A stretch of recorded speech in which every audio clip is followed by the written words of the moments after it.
नमस्कार विद्यार्थी मित्रांनो, मी रतिकांत मोरे तुमच्या सर्वांचं माझ्या यूट्यूब चॅनलवर सहर्ष स्वागत.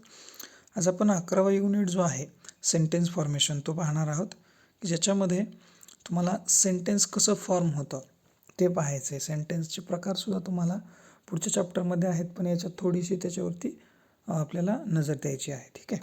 So unit number 3 language study, त्याच्यातला 11th असं आहे सेंटेन्स फॉर्मेशन. आता आपण याच्या आधी चर्चा केली होती की how we make the sentence, आपण सेंटेन्स कसं बनवतो. तर सेंटेन्स बनवताना आपण सगळ्यात सुरुवातीला पाहिलं तर पहा, वर्ड्स महत्त्वाचे असतात. ठीक आहे.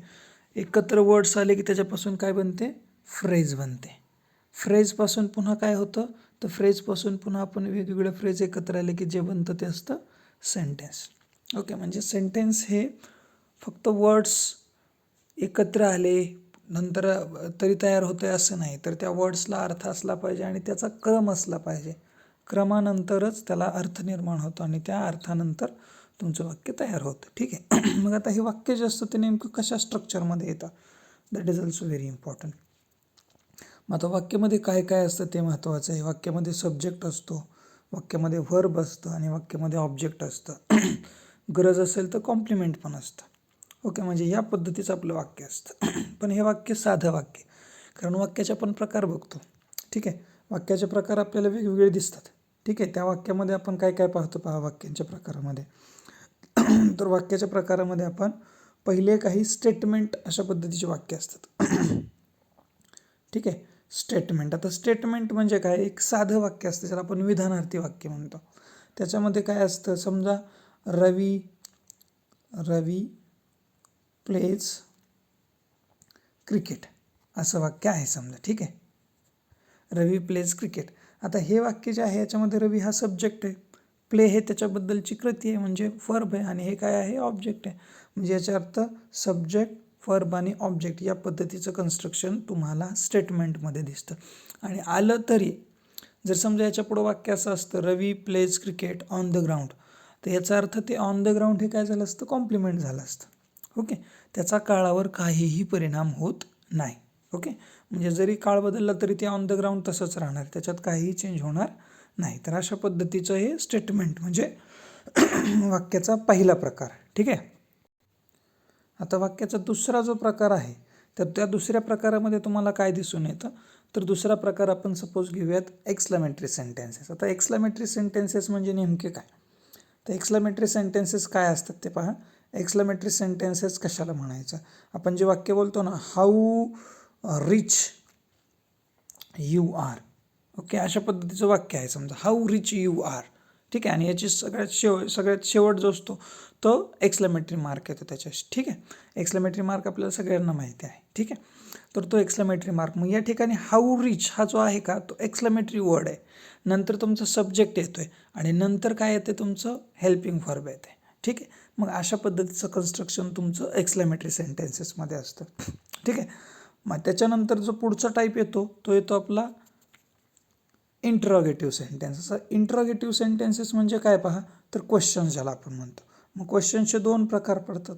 एक पहिला येतो WH टाईप क्वेश्चन आणि दुसरा येतो येस नो टाईप क्वेश्चन. आता yes no type question, WH क्वेश्चनमध्ये आपण कुठला एखादा साधा क्वेश्चन जरी घेतला, WH वर्ड्स तर आपल्याला माहिती आहे. ठीक आहे. How, what, where, when, which, whose etcetera. ठीक आहे. तर आता याच्यामध्ये बघा, समजा आपण व्हॉटनं जर क्वेश्चन केलं तर आपलं आवडतं क्वेश्चन कुठला, what is your name. Okay, व्हॉटच्या नंतर आपण इज वापरलं. ओके, म्हणजे WH वर्ड आला की पुन्हा काय आलं, वर्ब आलं. व्हॉट इज युअर नेम, मग पुन्हा तुमचं सब्जेक्ट येतं आहे, ऑब्जेक्ट येते, त्या पुढच्या गोष्टी येतात. ठीक आहे. म्हणजे कन्स्ट्रक्शन तुमचं कशानं सुरू होतं, WHनं, आणि शेवट कशानं होतो, क्वेश्चन मार्कनं. कशाचा, WH वर्ड, WH क्वेश्चनचा. येस नो टाईप क्वेश्चनचं सुद्धा तसंच आहे. येस नो टाईप क्वेश्चनमध्ये फक्त काय होतं, हा WH येत नाही, बाकी त्याची सुरुवात व्हर्बनं होते आणि पुढचा भाग जशाच तसा येतो. Okay, we will see some questions in this exercise. Okay, now take the next. The last type is imperative sentences. आता इम्परेटिव्ह सेंटेन्सेस कशाला म्हणायचं बा, इम्परेटिव्ह सेंटेन्सेस म्हणजे काय, तर ज्या ऑर्डर, ज्याला आपण आज्ञा म्हणतो, काही वेळेस सजेशन, काही वेळेस ॲडवाईस आपण देतो. तर ते ॲडवाईस देताना कसं सांगतो, सपोज डॉक्टर आहे एखादा, तर काय म्हणतो, ईट प्रॉपरली, किंवा आपण असं म्हणूयात काय की एक्सरसाइज रेग्युलरली. ओके, म्हणजे तुम्हाला काय केलेलं असतं की सांगितलेलं असतं की तू असं कर. ठीक आहे, submit your paper, submit your answer sheets, असे समजा तुम्हाला ऑर्डर आले. तर सपोज हेच घेऊयात आपण, सबमिट युअर ॲन्सर शीट. ठीक आहे, ॲन्सर शीट. आता पहा, हे वाक्य जे आहे, सबमिट हा जो शब्द आहे तो काय आहे, वर्ब आहे. म्हणजे ह्याची सुरुवात बघा, सब्जेक्टनं झाली नाही, WH वर्डनं झाली नाही, किंवा मगाशी जे आपण एक्सक्लामेटरी वर्ड घेतो त्यानं नाही झाली. इथं कशानं झाले, डायरेक्टली वर्बनं झाले. ठीक आहे, आणि ते पण कसलं वर्ब आहे, मेन वर्ब आहे. कारण वर्बनं सुरुवात आत्ताच आपण बघितली होती, येस टू टाईप क्वेश्चनची सुद्धा सुरुवात वर्बनंच झाली. पण ते वर्ब कसले आहेत, तिथले हेल्पिंग वर्ब आहेत. इथं कसला वर्ब आहे, मेन वर्ब आहे. हा फरक आहे दोन्हीमध्ये. ठीक आहे, आणि शेवट जो आहे तो त्याचा क्वेश्चन मार्कनं होतो. याच्यामध्ये मात्र येस नो टाईप क्वेश्चनमध्ये याच्यामध्ये आपण फुल स्टॉपनं शेवट करतो. कशात, इम्परेटिव्ह सेंटेन्सेसमध्ये, आणि येस नो टाईपमध्ये क्वेश्चन मार्क येतो. ठीक आहे, नंतर मग your paper, your answer sheet वगैरे हे जे सब्जेक्ट पुढचा जो भाग आहे तो ॲज इट इज येतो. ठीक आहे, तर अशा पद्धतीचे हे वाक्याचे प्रकार आहेत. आता यांचंच फॉर्मेशन कशा पद्धतीने आहे, अगदी बेसिक गोष्टी सांगणारा पुढचा आपला एक्सरसाइज आहे, तो आपण पाहूयात. Okay, come to the point.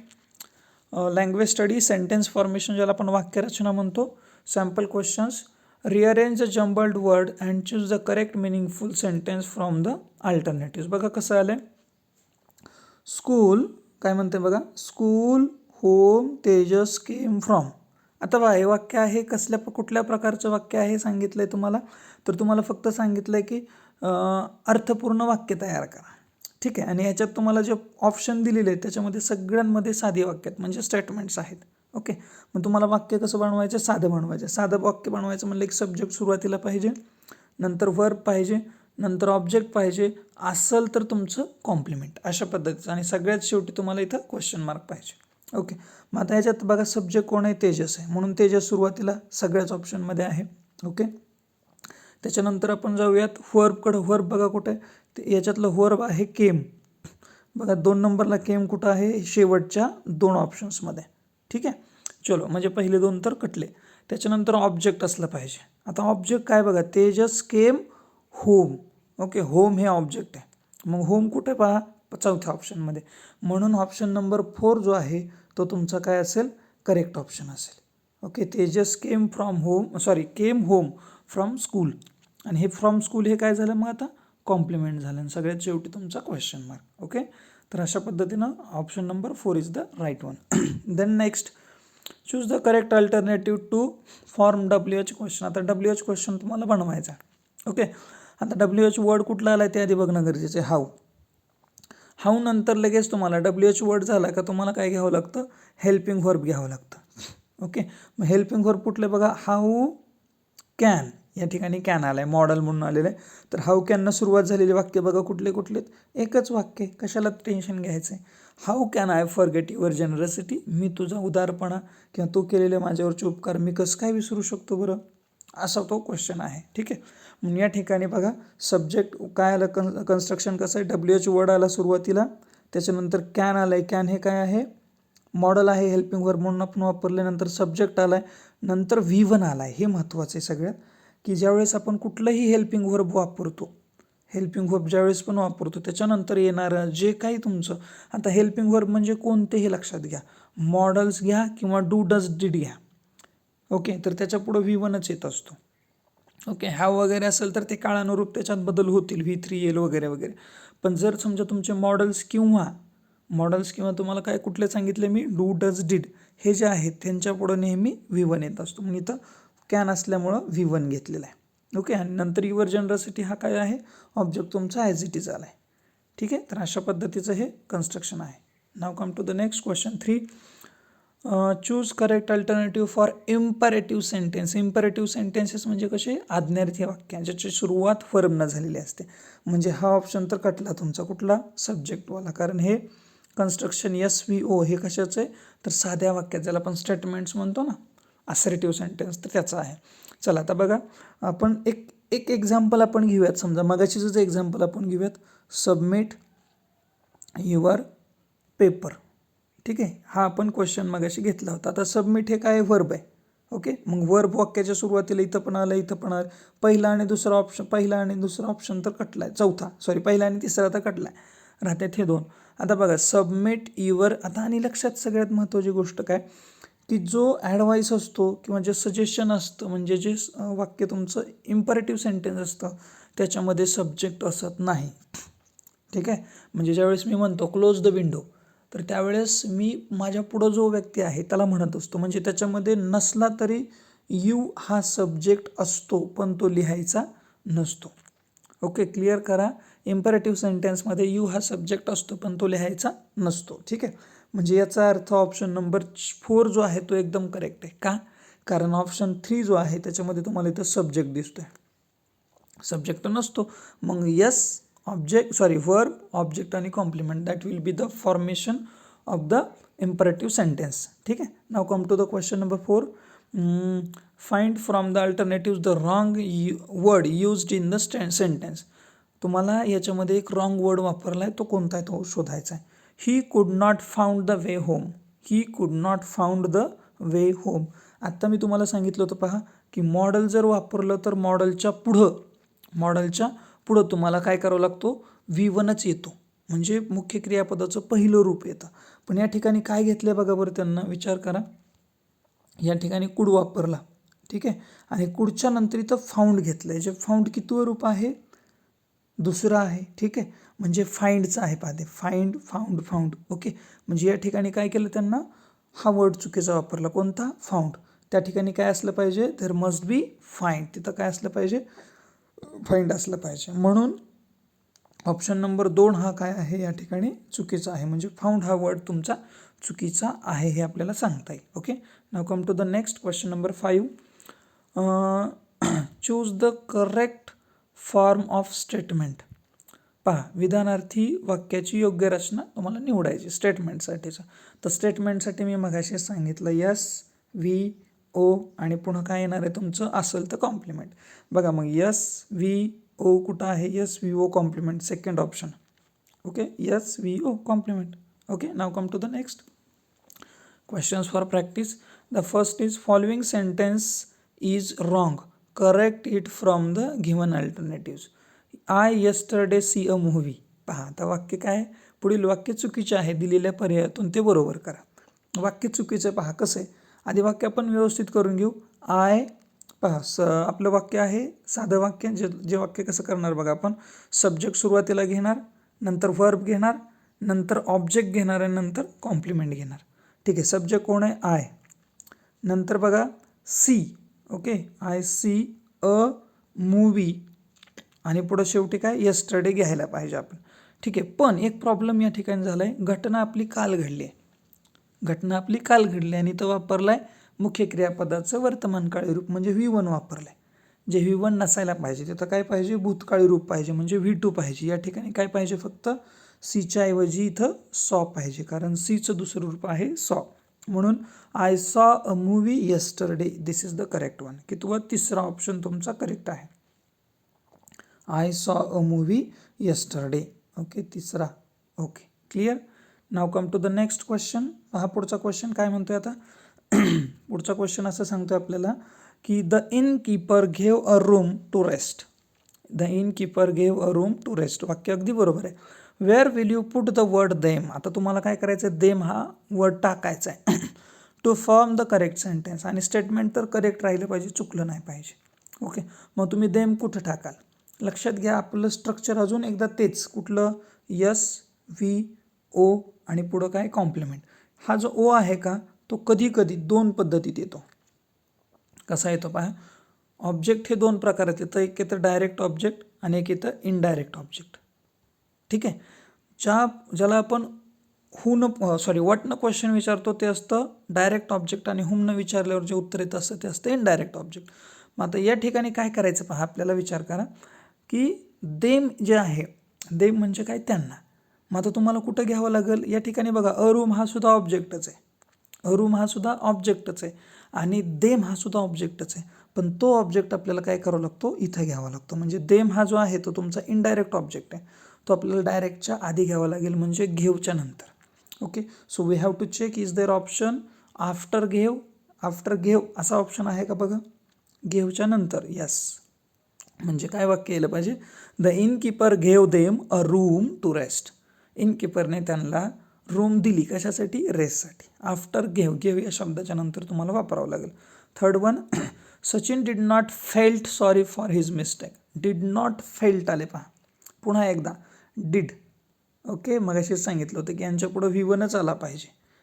जे तुमचे मॉडल्स आहेत can, could, may, might, must वगैरे जे आहेत ते मॉडल्स, शाल, विल वगैरे, आणि त्याच्यानंतर तुमचं डू, डज, डिड यांच्या पुढं V1च येतं. म्हणून या ठिकाणी फेल्टच्या ऐवजी काय यायला पाहिजे, त्याचं V1 जे आहे feel. Okay, now come to the next question number 4. How right you are. Exclamatory sentence आहे. Choose the correct sentence formation order of the given sentence. तुम्हाला फॉर्मेशन ऑर्डर फक्त बनवायची. आता पहा, हाऊ जे आलंय का हे राईटला घेऊन आलेले, ठीक आहे. हाऊ आपण कसं, हाऊ राईट यू आर म्हणजे या ठिकाणी हाऊ आपण इथं सुरुवातीला सगळीकडेच आहे, ठीक आहे, म्हणजे ते स्ट्रक्चरमध्ये आलं. आता सगळ्यात शेवटी आले बघा व्हर्ब. बघा व्हर्ब सगळ्यात शेवटी ऑप्शन कुठं, इथं एक आहे आणि इथं एक आहे. अजून आपण आधी घेऊया, त्याच्या आधी आहे सब्जेक्ट. त्याच्या आधी कुठं सब्जेक्ट दिसतोय बघा, या ठिकाणी सब्जेक्ट दिसतंय. म्हणजे कन्स्ट्रक्शन नंबर 4 हे तुमचं काय आहे, करेक्ट कन्स्ट्रक्शन आहे. तुम्ही जर कन्फ्यूज असाल तर अशा पद्धतीने कट करत करत या. ओके, हाऊ नंतर सब्जेक्ट आलाय का आपला, नाही, हाऊ नंतर ऑब्जेक्ट आलाय. म्हणून तुमचा ऑप्शन नंबर 4 हा जो आहे तो अगदी ॲक्युरेट बसेल. Okay, now question number 5. Choose correct alternative for the following. Okay, काय बघा कंडिशन दिली तुम्हाला, students we are making a lot of noise in the class. खूप गोंधळ करतायत मुलं. The teacher wanted that the class should be quiet. शिक्षकाला असं वाटतं की वर्गातील मुलांनी काय करावं, शांत बसावं. ही अर्ज देम, त्यांना काय सांगितलं बघा, काय सांगतोय, dash dash and listen to his words. आता बघा, he urge them if they can be, चालणार नाही, वाक्य कन्स्ट्रक्शन बरोबर बसत नाही ते, ठीक आहे. त्याच्यानंतर दॅट टू क्वाईट हे पण चुकीचं वाटतंय, पण टू बी क्वाईट हे कसं वाटतंय, अगदी बरोबर आहे, ठीक आहे. मीन्स ही अर्ज देम म्हणजे तो काय सांगतोय, टू बी क्वाईट. तुम्ही तो त्यांना सांगतोय की आता तुम्ही काय करा, शांत बसा, टू बी क्वाईट, शांत राहा अशा अर्थानं, ठीक आहे. म्हणजे हा जो ऑप्शन आहे तो अगदी करेक्ट बसेल तुमचा. Now come to the next. You help please will me. आता पहा, यस नो टाईप क्वेश्चन तुम्हाला बनवायचं आहे ह्याच्यापासून, ठीक आहे. यस नो टाईप क्वेश्चन म्हणलं की हेल्पिंग व्हर्बनं तो तयार होत असतो, ठीक आहे. मग ते तुमचं हेल्पिंग व्हर्ब मॉडल असेल किंवा काही असेल. सुरुवात कशानं व्हायला पाहिजे, मग इथं आता विलनं. मग विलनं सुरू झालेले 3 वाक्यात, म्हणजे हे तर कटलं. त्याच्यानंतर आता हे बाकीचे आहेत त्यांच्यात बघूयात आपण. विल त्याच्यानंतर यायला पाहिजे तुमचा सब्जेक्ट. विल नंतर सब्जेक्ट बघा कुठं आला आहे, सब्जेक्ट आहे तुमचा यू. मी हे ऑब्जेक्ट आहे, indirect object. So will you असं यायला पाहिजे. सो विल यू तुमचे 3ही ऑप्शन विल यू आहेत. त्याच्यानंतर तुमचं विल यू हेल्प मी असं यायला पाहिजे. विल यू हेल्प हे चुकलं मग, कारण हेल्प प्लीज मी आलं आहे. Will you please help me, yes. Will you please help me हे सुद्धा चालेल. Will you me please help नाही चालणार. Will you help me please असंही चाललं असतं आणि will you please help me असंही चाललं असतं, ठीक आहे. So option number 2 is correct one. Okay, now come to the next. चला पुढच्या क्वेश्चनकडे या आता. दुसरा ऑप्शन याचा बरोबर आहे. Question number 7. Where shall we go. Choose correct sentence formation of the question. पहिल्यांदा आला WH word. Okay, WH word आला, नंतर शाल आलं, शाल असणार इथं आहे, नंतर सब्जेक्ट आलं, नंतर मेन व्हर्ब आला आणि क्वेश्चन मार्क आला. ओके, सब्जेक्ट नंतर आलं शाल म्हणजे मॉडल किंवा व्हर्ब म्हणूयात आपण, कसलं हेल्पिंग व्हर्ब, नंतर वी म्हणजे सब्जेक्ट आणि नंतर मेन व्हर्ब म्हणजे construction number 3. Okay, now come to the next. Choose the correct alternatives to make the sentence meaningful. Skilled mathematician for thousands of years have been Indians. Indians हा subject आहे याच्यातला. Subject झाले की लगेच आपल्याला verb वापरावं लागेल. Okay, so Indians have been, पुन्हा काय राहिले ते, skilled mathematician for thousands of years. Okay, म्हणजे ऑप्शन नंबर कोणता येईल पहा. पहिल्यांदा तुम्हाला घ्यायचं आहे Indians have been skilled mathematicians for thousands of years, कारण हा झाला तुमचा सब्जेक्ट इंडियन्स हा, नंतर हे झालं व्हर्ब, हे झालं ऑब्जेक्ट, काय म्हणून राहिले ते स्किल्ड मॅथमॅटिशियन, आणि हे झालं कॉम्प्लिमेंट. ओके, म्हणजे काय यायला पाहिजे, Indians have been skilled mathematicians for thousands of years Indians have been, शेवटचा ऑप्शन, कारण तो एकच ऑप्शन जो इंडियनना सुरू झालेला आहे, इंडियन्सना. Then mothers eye were filled dash tears. आता बघा, where will you add with for making the sentence meaningful. तुम्हाला विथ टाकायचं आहे. आता साधी गोष्ट आहे, I cut an apple with knife असं येतं, बरोबर आहे, चापासून, च्या साह्याने किंवा च्यामध्ये असं अर्थ. मग आईचे डोळे भरलेत कशानं? टीयर्सना. ठीक आहे, मग या ठिकाणी फिल्ड विथ टीयर्स यायला पाहिजे, म्हणजे फिल्डच्या नंतर यायला पाहिजे. बिफोर फिल्ड चालणार नाही, बिफोर टीयर्स चालेल. यस, बिफोर टीयर्स या ठिकाणी. मग ऑप्शन तुम्हाला आफ्टर फिल्ड असाही आला असता तरी चाललं असतं, पण तो नाही आहे आपल्याकडे ऑप्शन. ठीक आहे, so option number 3 is the correct one. Now come to the next question. Question number 10. Choose the correctly formed sentence from the given alternatives. Everyone knew that he is a good lawyer. तुम्हाला बरोबर वाक्य कुठलं ते निवडायचं. आता इथं बघा new आलंय. ठीक आहे, न्यू हे V2 आहे, म्हणजे वाक्य भूतकाळात आहे, आणि पुन्हा इकडं वाक्य प्रेझेंटमध्ये घेऊन आलंय. ते चुकीचं कन्स्ट्रक्शन आहे. देन एव्हरीवन नोईंग असं कन्स्ट्रक्शन असू शकत नाही, कारण सब्जेक्ट नंतर am is are was were किंवा शाल विल बी आणि नंतर ING असतो. डायरेक्ट ING लगेच येऊ शकत नाही, हा सुद्धा वाक्य चुकीचं आहे. देन तिसरं पाहूयात आपण. तिसरं काय आहे? Everyone knows that he is good lawyer. Yes, हे वाक्य अगदी करेक्ट आहे. का? कारण एव्हरीवन नोज आलंय, सिम्पल प्रेझेंट, आणि इकडं सुद्धा he is a good lawyer, काळ कंटिन्यू ठेवलाय. त्याच्यानंतर म्हणजे तोच ठेवलाय, everyone know that he is a good lawyer. आता याच्यात सुद्धा तुम्हाला वाटत असेल की सर याच्यात सुद्धा सब्जेक्ट आहेच की, V1मध्येच आहे की, पण याच्यात फरक काय आहे तर हा नोचा आहे. पहा, एव्हरीवन म्हणजे त्याच्यापैकी एक आहे, आणि ही शीट जर सब्जेक्ट असेल तर आपण काय करतो, त्याला येस किंवा येस हा सफिक्स जोडत असतो, जो ठीक या चौथ्या ऑप्शनमध्ये जोडलेला नाही. Okay, now come to question number 11. Which is the correct sentence structure for the following sentence? Lilavati loved maths. Choose the correct alternative. Lilavati loved maths.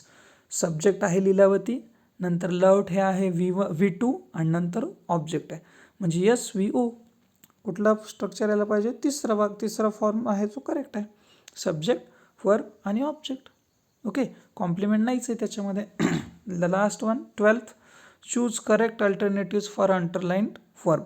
Lilavati was fond of flowers and she loves आलं आहे पुढं.